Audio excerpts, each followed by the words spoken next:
I've heard you talk about when it comes to workouts that it's more important to be consistent than for it to be difficult. Yes. So let's take a step back. It's like consistency is simply important because we are slightly creatures of habit, right? So when something is ingrained in your life, like it was with me, like my parents, and I was one of 7, my parents definitely used physical activity or sports because not only was it important in our town, but like they just wanted a break. So like put these kids in something so they could go do something. But the other side of that, once you do it consistently, like one, your body remembers, but it becomes part of the schedule in the same way the morning coffee is, same way the walk is, in the same way you might pick up your phone, whatever, and ingrained habits. So if you do it consistently, you don't have to really overcome inertia, or you could jump back in if you fall off. Once it's consistent, really what we think is then we just build a work capacity. So we have a decent level baseline. It doesn't even have to be hard all the time, right? So then you have those smaller moments of those more difficult workouts or difficult phases. If anybody who's like a personal trainer knows, like you typically do things in cycles that then at the right time can have you peak, just like an athlete. An athlete isn't in tip-top shape in the off season, but they could pick back up, get their general prep, the season hits, they're still getting in shape. And then if you do want to peak for beach season or whatever that's like, that's totally fine. So I think most people get overwhelmed if workouts are always hard. And especially women don't respond to the stress the same way men do. And I think that's something that needs to be talked about more and more honest with, how long it takes the body to recover from really difficult workouts. And to a lot of people that could be dejecting, especially if they're just starting out. Yeah, I feel like that's what gets me every time. Yeah. Because I'm like a 0 to 100 person, and I tend to be like kind of perfectionist. Yeah. And I mean, even I was telling you before we started recording that I'm like getting back into working out. It's been a few months now. It feels really good.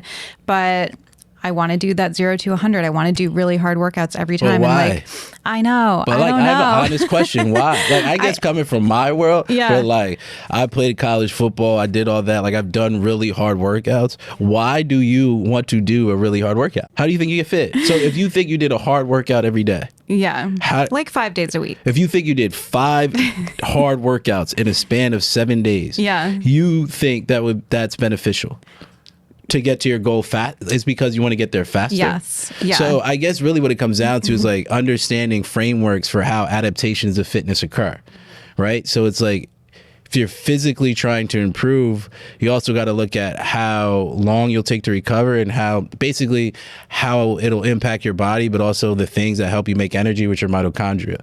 If you look at research around mitochondria, sometimes doing hard workouts all the time hinders them. Right? And eventually they'll bounce back, but it'll take a little bit of time. So the thought process is, and a lot of this comes from the running world, is that you look at the duration of time that it'll probably take your body to recover, but still from hard workouts, but still in between those doing things that will consistently improve your fitness, right? So to make it concrete, I'll give you an example. One of my friends, love her, she's on SNL, Heidi.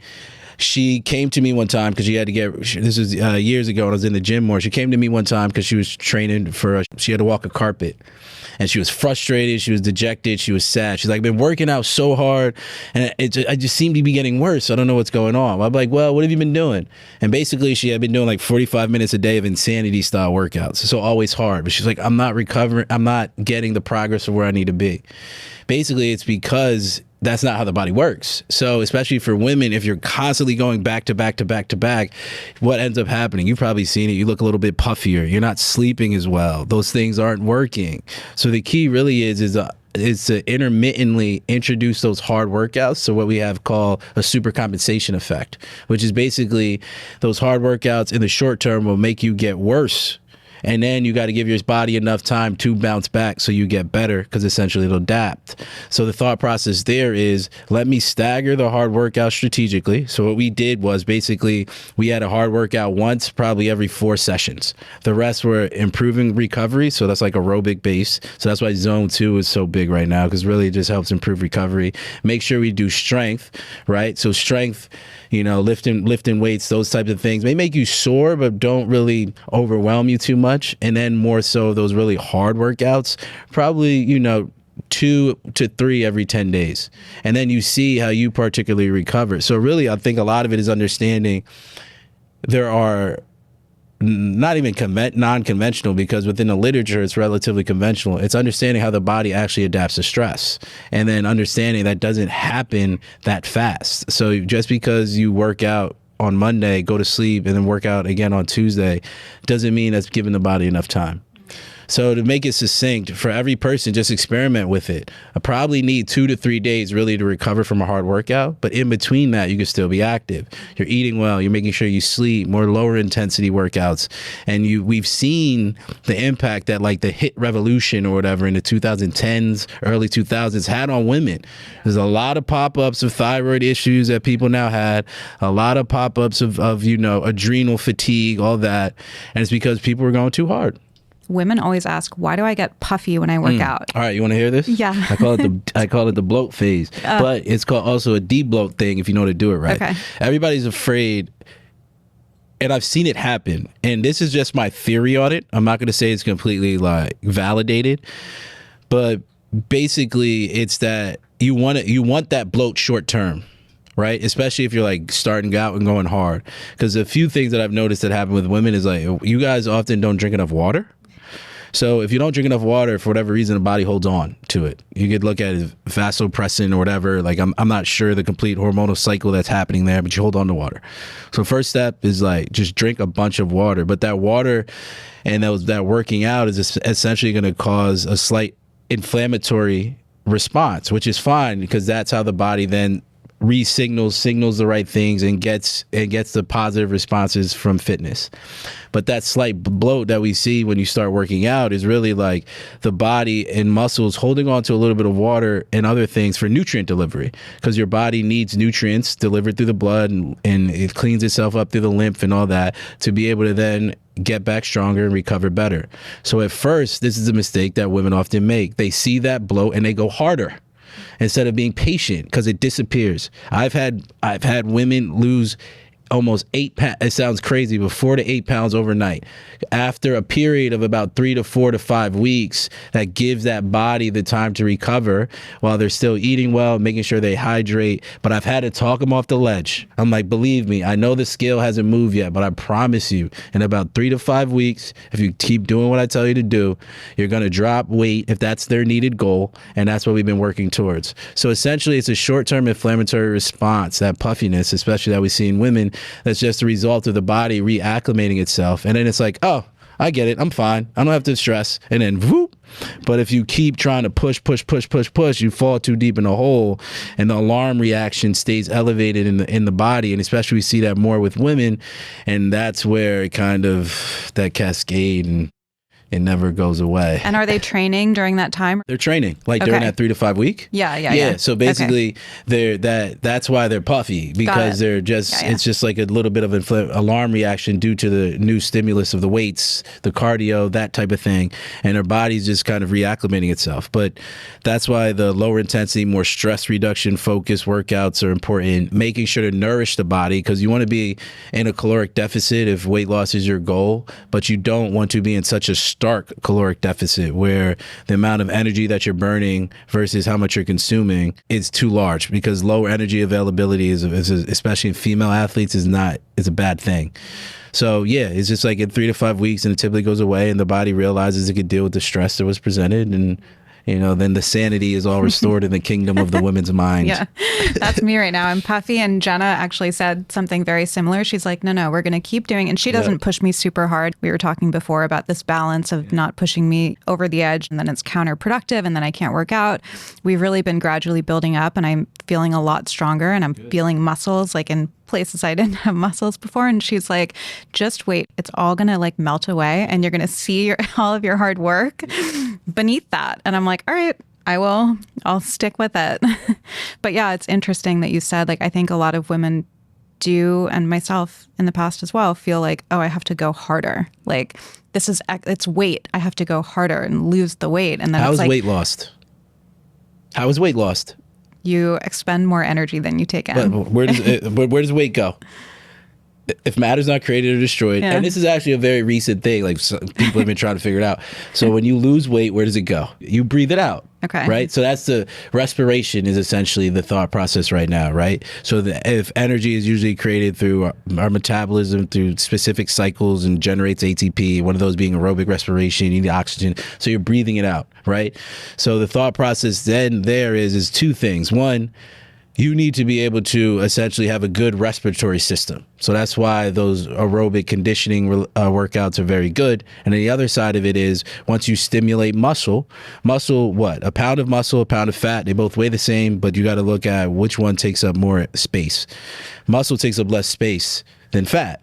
So the thought process then eventually becomes there from a body composition standpoint. When you want that aesthetic, you just basically, it's not really always about weight, it's about body composition. So that's something also to take into account. So this thought process with like just caloric restriction, that's why it doesn't always hold up, but also just making sure like you aren't overly stressed, because that essentially messes up your kind of nervous system in a way that just makes everything harder. So it's being able to stay calm and kind of go through those motions in the proper way are often very beneficial. I feel like people would look at you, and obviously you're in amazing shape and you've been in this industry for a long time and you're so knowledgeable when it comes to all of this, and they would think that you would prescribe a very regimented thing.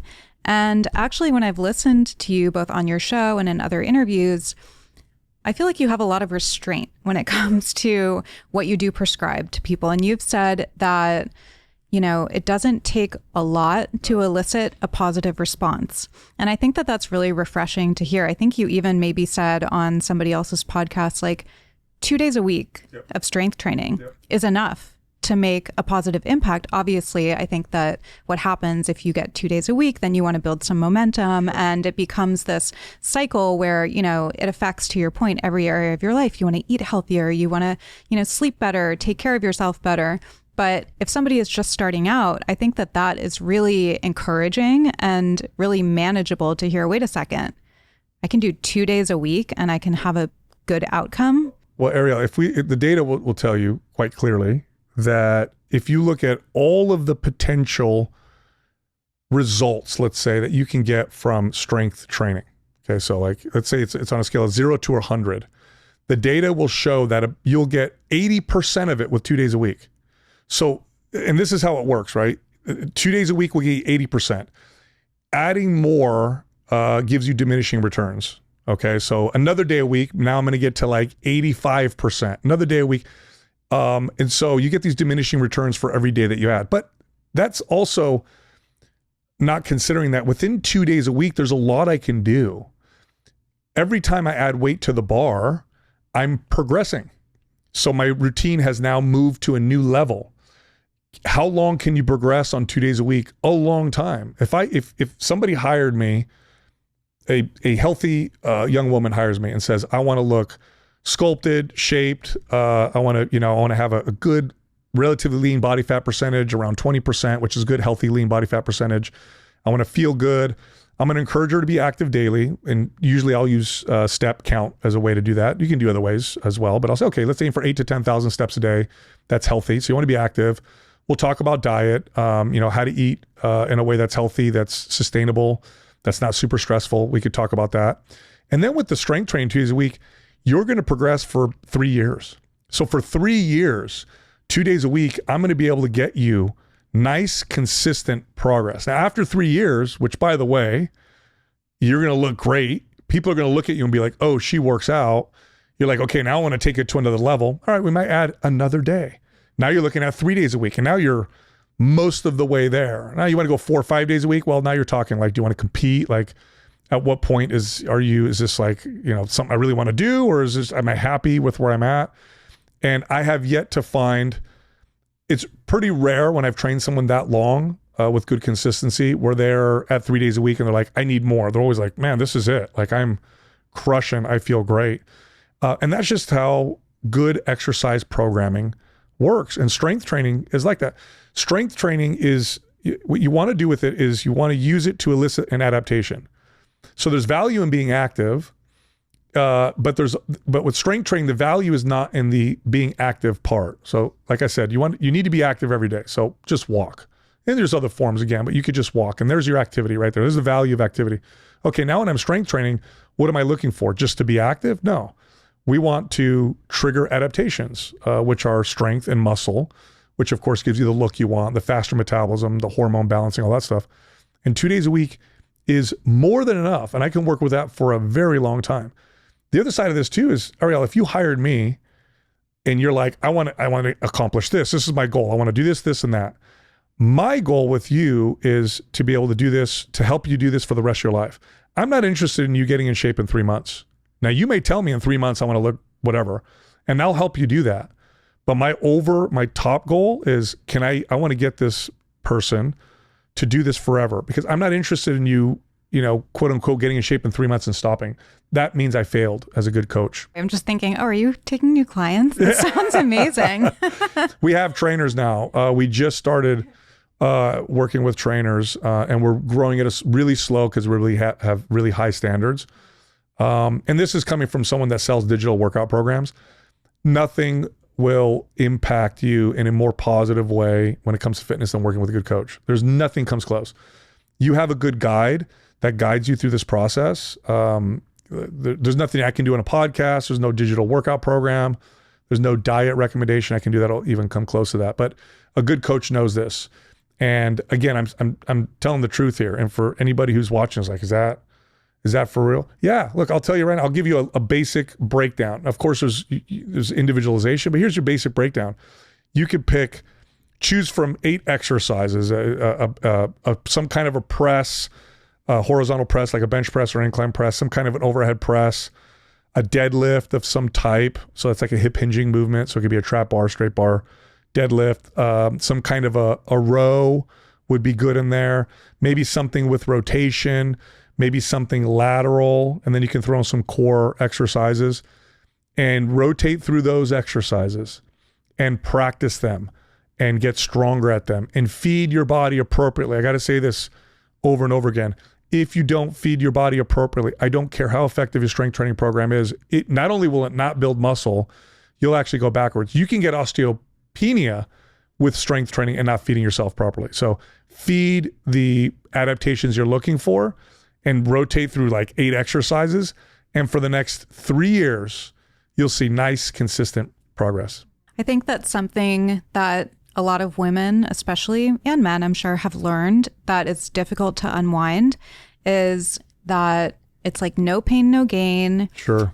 5 or 6 days on, 1 day off. Like this balance that you're talking about between adaptation and recovery is something that seems so counterintuitive.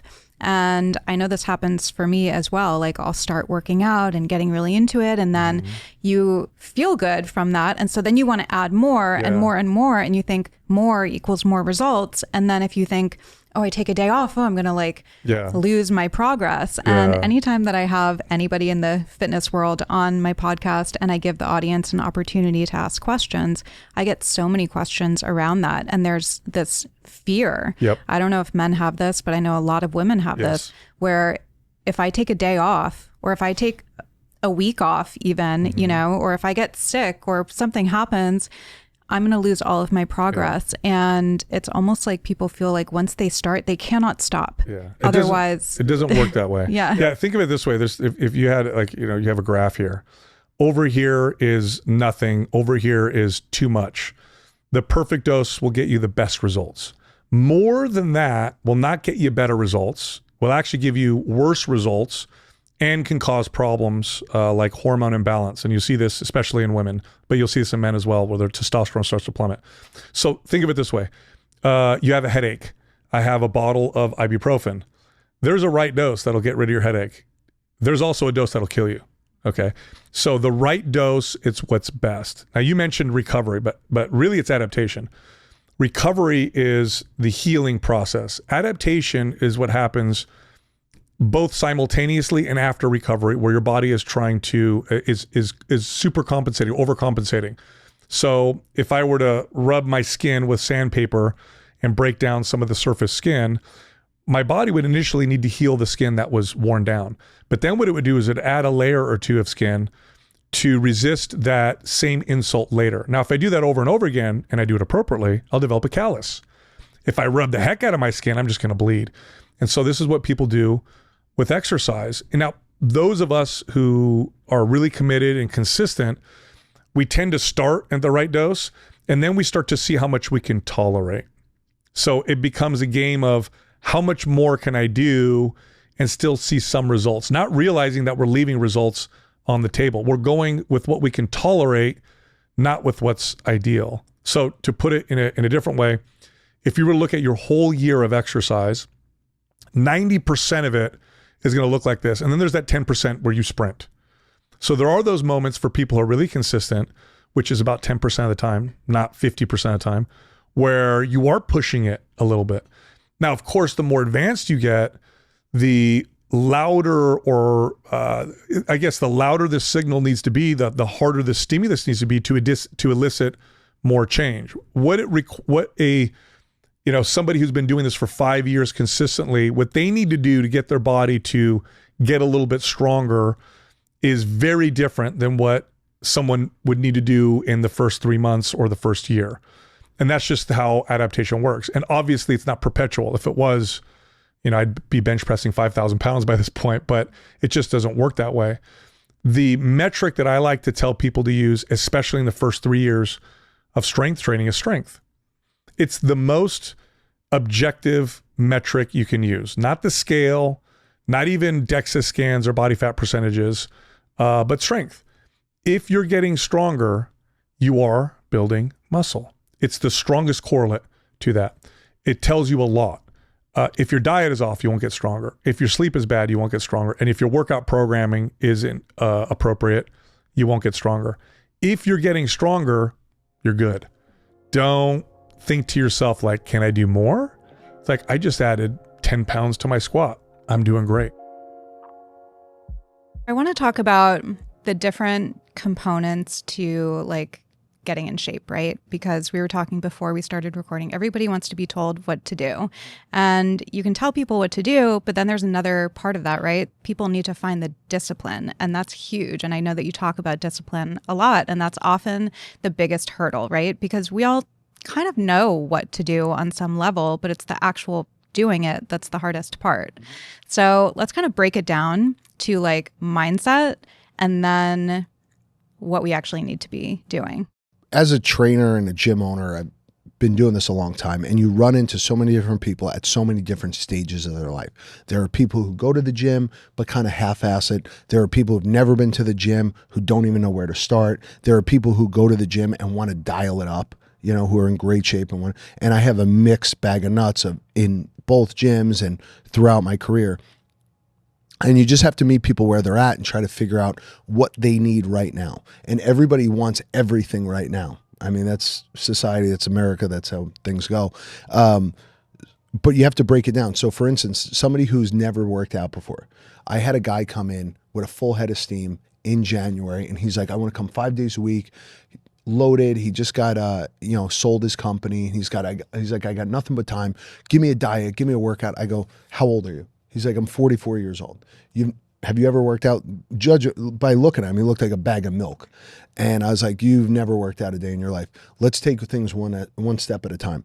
I think the gateway drug for most people is finding a gym routine that they enjoy and not doing it right away. Everybody wants to do, all right, I want to come Monday to Friday as much as I can. Start with 2 days.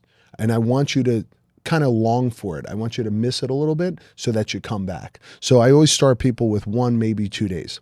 That's interesting. I've never heard that before. Yeah. And that makes so much sense. For sure. Like always leave wanting more, right? Of course. Versus the other way around. Yeah. Smart. And everybody, because burnout happens, right? Everybody's like, well, I'm going to get on this diet that I can't subscribe to because I don't really believe in it yet. And I want to go to the gym, but I've never done this in 44 years of my life. And now I'm just going to do it out of nowhere. So I say, start with 2 days, and then let's lock in that habit for the next 3 to 6 weeks. If you could guarantee that you're going to show up, if you're going to give me 2 hours a week for the next 6 weeks, then we can move on and I could give you something else, whether we give you another day of the week or we start to dial in what we should be eating. But most people can't bite off that much. Most people can't. You don't have any discipline and now you want all the discipline. So it doesn't work like that. So, and then there's other people where I have, younger guys who are in their 30s and stuff who are like, dude, I just want to get shredded this summer. It's like, all right, let me see what you're eating. And when I start to dive into what they're eating, they're relatively good. And then the weekend comes and they're like, well, it's just one day. And I'm like, yeah, but you're having 4,000 calories in the day. You're day drinking all day with your friends, and then you're eating like shit at night. So let's just dial that back. Let's make it one shitty meal if that's what you need to do. And then everything else we need to tighten up. It's taking it piece by piece and meeting people where they're at. And I think it's the way the brain works is that you can't really fathom doing all this. Like you want it all at once, but you really can't process that much. So you need to take it one step at a time. And I try to get people to, little goals, because then if you now, it works on, that the endorphins that you get from accomplishing a goal. Oh, I went twice this week. That's amazing. Great. I could definitely do it because I've done it now. Now I could do it again next week. And now after I know that I could do that for 2 or 3 weeks and I start racking up these wins. And that's what I tell people, rack up as many wins as you can. Have one good meal, get to the gym an extra day. And then when you start to rack up these wins, now you start to build that discipline in. And now you start to realize how good it feels to feel better. One of the guests I had on my podcast recently, she was just saying, she's like, I wish I could get everyone to feel how good it feels to be strong. And I talk about that all the time. I try to get people to understand that it will infinitely improve your life when you start to do it, but you can't do it all at once. If you came into the gym and you're like, I want to deadlift 300 pounds. Well, I wouldn't put 300 pounds on the bar and have you do it. I would slowly, gradually work you up to a point where within 3 to 6 months, we could get you to that point. It's interesting. Like it sounds like you need to practice a lot of restraint, which I feel like people don't necessarily think of when they think of most people don't have getting shredded or getting in shape or whatever it is. Yeah. And it gives me a little bit of anxiety because I'm one of those like 0 to 100 people where I do this all the time. Like I fall off and then I'm like, okay, I'm going to like get back, and I'm training with my trainer 3 times a week. Then I'm doing Pilates twice a week, and then I'm doing this once a week, and then I'm doing that. And I have to go 0 to 100, and either I burn out because it's too much, or I don't do it perfectly, and then I get what I call the fuckets. And I'm like, well, I'm like, scrap that plan, But you're not alone. I think it's taken me, like I said, I started doing this when I was 13, 14 years old, and I've gone through seasons of feeling different ways. Like there are times where I hated working out. I'm like, I don't want to go to the gym so bad. And I've just now, over the course of the last 25, 30 years that I've been doing this, have now came up with different ways that I convince myself to work out. Whether it's I have a training partner, or I have a place that I go, or I try a different gym, or, I've tricked myself into doing it every day. And there are definitely mornings I get to the gym and I'm like, I don't want to do this, but I know like little ways that'll kind of get my heart rate up and I'll feel better. And I just start doing something. And I think that's the biggest problem, is that people don't know how to trigger that part of their body. The hardest thing to do is actually get to the gym. Now, when you're there, especially, I encourage people to take classes where their friends are there, or they can meet people, or there's some sort of, one of the things I say about our gym is that we build muscle and we build community, because you'll never work out alone. You'll either work out with 1 or 2 other people, or you'll work out with me and one of my trainers, because I want people to have some sort of accountability and multiple people checking in with you, being like, hey, you're going, right? Okay, cool. I'm going to go too. Yeah, I was going to ask you, like, being in the industry as long as you've been in it, how do you keep it spicy? Because I feel like you're just like, am I on this hamster wheel forever? And I feel like a lot of people probably feel that way, whether they're in the industry or not. Like, we're all told that we need to work out for our health, for longevity. Like, it's so important. We all know that. And yet I think that we get into these routines that are like really monotonous. So how often do you recommend people switch it up? And how often are you switching up your own routine? Well, 2 things. One, I say you have to be somewhat goal oriented, right? You want to have something where you're looking forward to it. Whether you want to go run a marathon, or you want to go do a high rocks, or there's some sort of physical component to it that you're looking forward to, that you can mark on the calendar and be like, okay, I'm going to go train for this, or I'm going to do this. That's one way to attack it. The second way is I try to help people understand that exercise is now like hygiene. you wouldn't go a day without taking a shower. You wouldn't go a day without brushing your teeth. So why would you go a day without exercise? Because that's the most important component, right? That's good for brain health. It's good for your skin. It's good for your bone density. It's good for circulation. Like there's really no downside to exercise but showing up to the gym. So I help people understand that. I have clients who are 3 years old. I have clients who are 83 years old. And everyone, never in my life, in the years I've been doing this, has anyone ever left the gym and goes, I shouldn't have done that.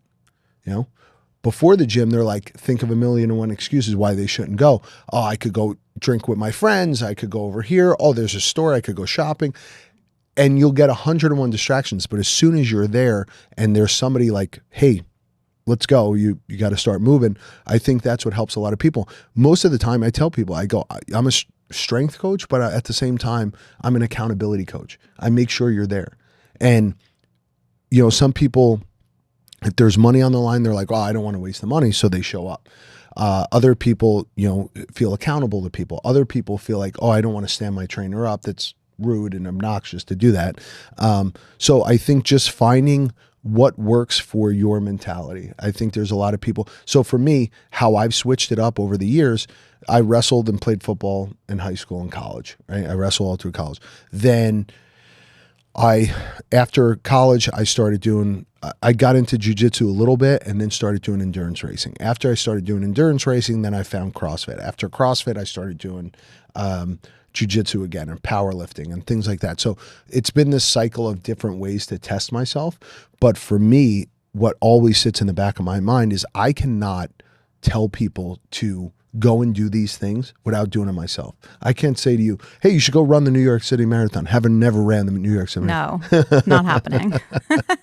But I can't tell people to do these things and explain to them the level of difficulty, having never done it myself. I know what mile 15 feels like. I know what mile 19 feels like. In fact, I know how it feels 10 times over.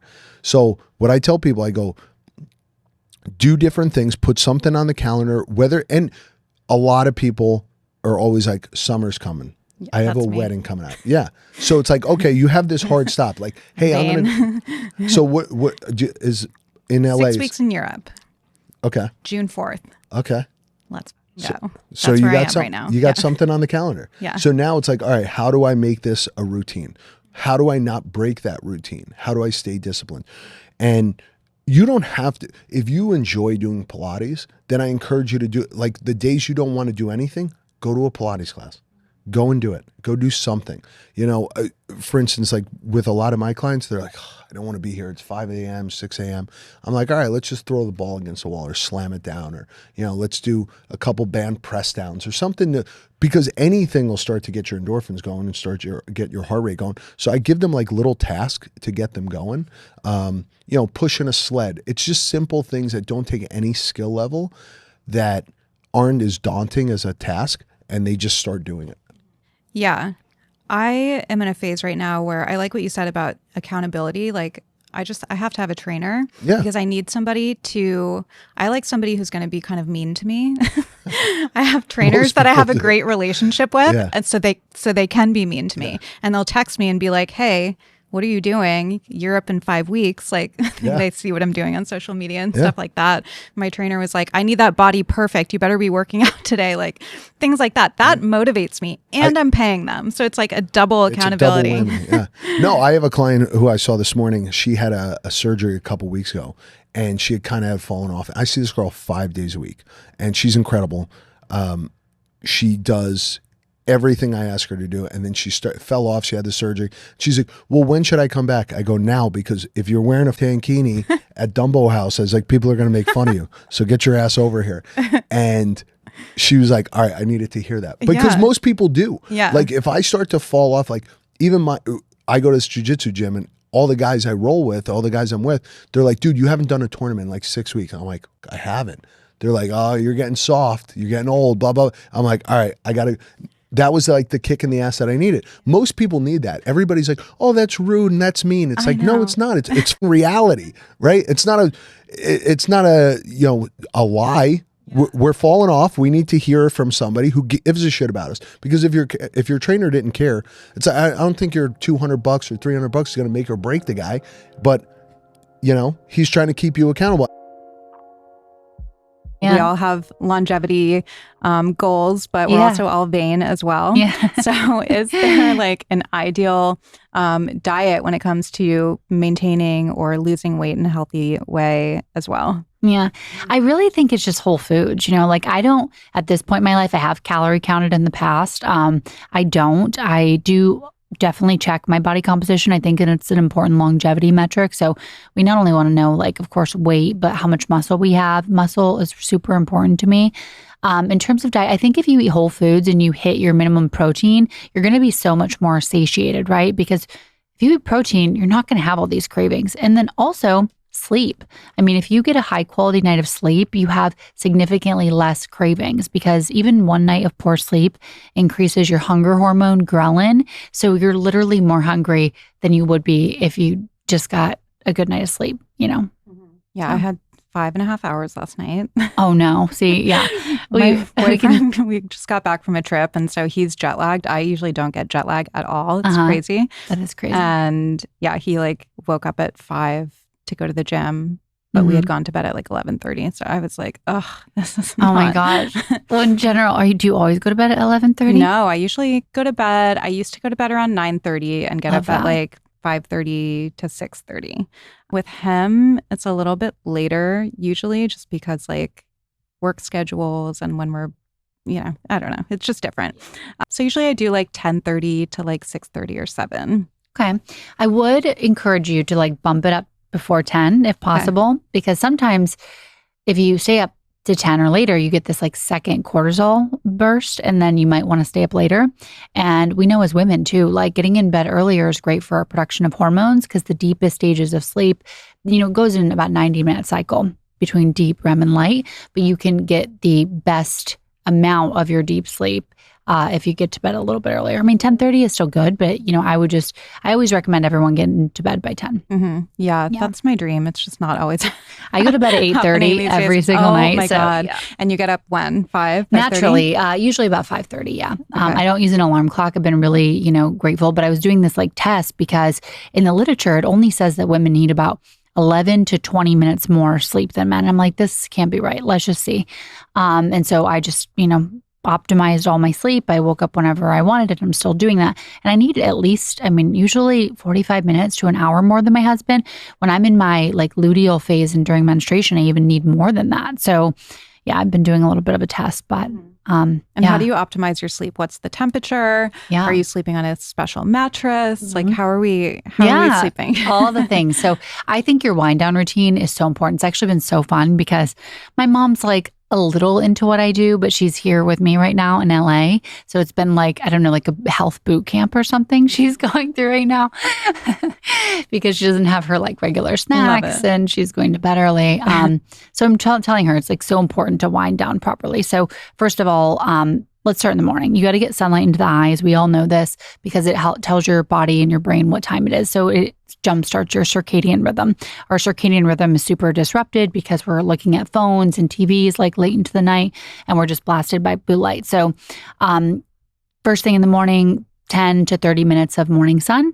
And then throughout the day, stopping eating at least 3 to 4 hours prior to bed. So anytime that I eat after like 5 p.m., I see the data in my Oura ring change and my resting heart rate is slightly higher. So if you eat earlier, your body can digest that food and you can get higher quality sleep. Also, if you eat too late, eating is a signal to our body just like light is. And if you eat too late, it will start to suppress your melatonin production. So eating 3 to 4 hours prior to bed. As soon as the sun sets, which it was about 5:30 here in LA, but now since we had daylight saving time, it's like 6:30. All my lights in my house are red. So lamps with red orange light.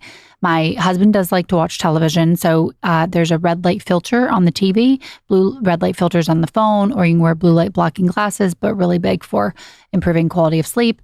I don't need any sort of sleep stacks, but I do make one for my husband. He does like glycine, apigenin, a little bit of GABA and L-theanine and some magnesium in there. Everyone that I've ever given it to enjoys it. Of course, if you're introducing new supplements, you want to talk with your doctor. What is the apigenin? It's great for just relaxing the body. All these things are really focusing on like just putting you into a more relaxed parasympathetic state. So we give him that. And my goal is to get my heart rate as low as possible before bed. So for me, that looks like just relaxing, reading, no anxiety inducing shows. My mom has been over and she wants to watch these like Dateline murder shows. And I'm like, Mom, what? This is like the most anxiety inducing thing you can do before bed. She said it's not anxiety inducing. My boyfriend has been on a Homeland kick. Okay. So it's like, in the Middle East, like crazy, violent right before bed. Yeah. So that is not ideal. No. So I always try to avoid those types of shows and do something relaxing, like, a bath or, reading. Also, I do sauna about 2 hours prior to bed. That is really helpful too, because it puts you in a relaxed state, but our body actually drops down a temperature while we're sleeping. So by heating really up, our body has to fight against that and cool down. So it's great to do, but you want to make sure you do it at least 2 hours prior to bed, because if you do it too close to bed, it's going to keep your heart rate up and then your sleep is going to be compromised. So, sorry to interrupt you, but what's the ideal sauna length? So I think, the research says at least 4 times per week. And doing it for about 20 minutes. And the temperature, they're mostly done in Finnish saunas. So it's about 176 to 200 or 212, I think is where the studies put it. So that's what I do. Well, I was doing 4 times a week for 20 minutes. And now post fires, I'm doing more because, we're both in LA. And I don't know if you want to go into it, but my total toxic burden is like unrecognizable at this point because all of the burning buildings and structures, just put all of that into the air, heavy metals, dry cleaning materials, mold, spores, all the stuff. So now I'm doing it 5 times a week, but the studies for cardiovascular, reduction in cardiovascular events and longevity or all-cause mortality are 4 times a week. And are you doing a binder before? Yeah, I do just an easy one, like a charcoal, coconut or binder or charcoal binder, before the sauna, just to start to bind to those toxins. And I think it's really helpful. Last things about sleep is just a really cold room. So I keep it 65 degrees. My mattress is organic. I will say I'm not a fan of the 8 Sleep until I hear something otherwise from them. But I've asked them so many times about the EMFs. So electromagnetic fields, I actually sleep in a Faraday cage. So it blocks the EMFs. It's like this cage that's threaded with silver. And I have an EMF detector at home. And I've measured it outside and inside of the cage substantially lower.